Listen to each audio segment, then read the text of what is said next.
এই ঈদুল ফিতরে আসতে যাচ্ছে আমাদের মেগাস্টার শাকিব খানের বরবাদ সিনেমাটি। আমরা ইতিমধ্যে জানতে পেরেছি যে বরবাদ সিনেমার মধ্যে মেইন ভিলেন চরিত্রে থাকছেন যিশু সেনগুপ্ত এবং তার পাশাপাশি থাকছেন আমাদের বাংলাদেশের অভিনেতা মিশা সওদাগর এবং দ্বিতীয়বারের মতো শাকিব খানের প্রিয়তমার পর শাকিব খানের সাথে জুটি বাঁধতে যাচ্ছে প্রিয়তমা খ্যাত ইদিকা পাল। এবার আসি যিশু সেনগুপ্তকে নিয়ে। যিশু ইন্ডিয়ার মধ্যে অনেকগুলো বাংলা সিনেমার মধ্যে ব্লকবাস্টার করেছে এবং কি ইন্ডিয়ার মধ্যে শাহরুখ খান, সালমান খান ওদের সাথেও ভিলেনের চরিত্র কাজ করেছেন। এবার আসি বরবাদ সিনেমার পরিচালক মেহেদী হাসান হৃদয়কে নিয়ে। তিনি বলেছেন যে এটা আমার ক্যারিয়ারের ফার্স্ট মুভি। আমি অনেক লাকি যে এই মুভির মধ্যে সাকিব ভাইকে পাশে পেয়েছি।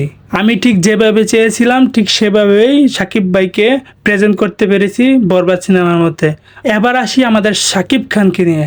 মেগাস্টার সাকিব খানকে নিয়ে বললে তো শেষ হবে না। প্রিয়তমা, রাজকুমার, তুফান একের পর এক একটা মুভি ব্লকবাস্টার দিয়ে আসতেছে। এখন সামনে বরবাদ সিনেমা।